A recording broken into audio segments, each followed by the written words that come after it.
Je souhaite une prise de conscience de ce que les patients et les familles vivent au quotidien par la faute de réglementations inaptes, odieuses et dévastatrices, de non-savoir, de non-sens.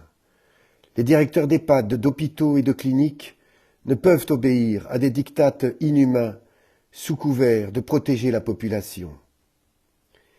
Je m'appuie sur mon histoire personnelle pour vous relater ce qui se passe réellement sur le terrain. Mon père est rentré dans un hôpital parisien le 13 décembre 2020. Testé négatif pour une intervention cardiaque, cette dernière s'est très bien passée, heureux, en forme. Une sortie prévue le 23 décembre 2020. Il a attrapé le coronavirus sur le lieu de la guérison.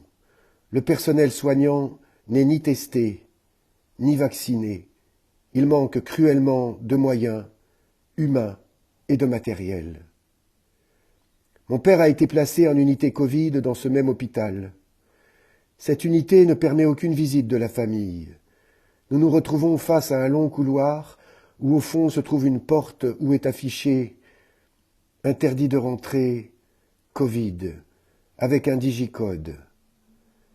De l'autre côté se trouvent les patients. Il est impossible de les voir.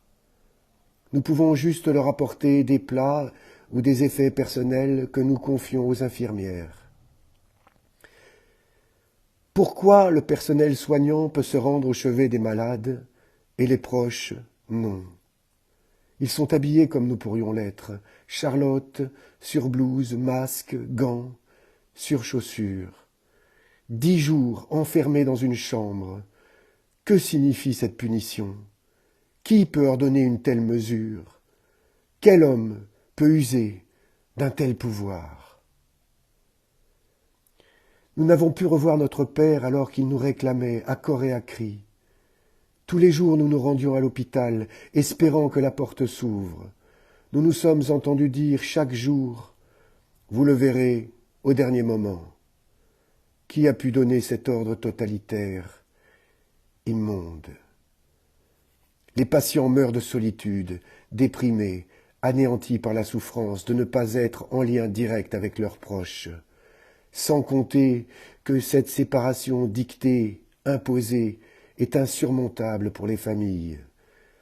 Notre père est mort le 11 janvier 2021. Quel non-sachant a pu imposer que nous ne pouvions assister à la mise en bière? Ça n'existe nulle part. Comment faire son deuil? Une fois mort, la transmission du virus est intransmissible, car elle se transmet par les voies respiratoires.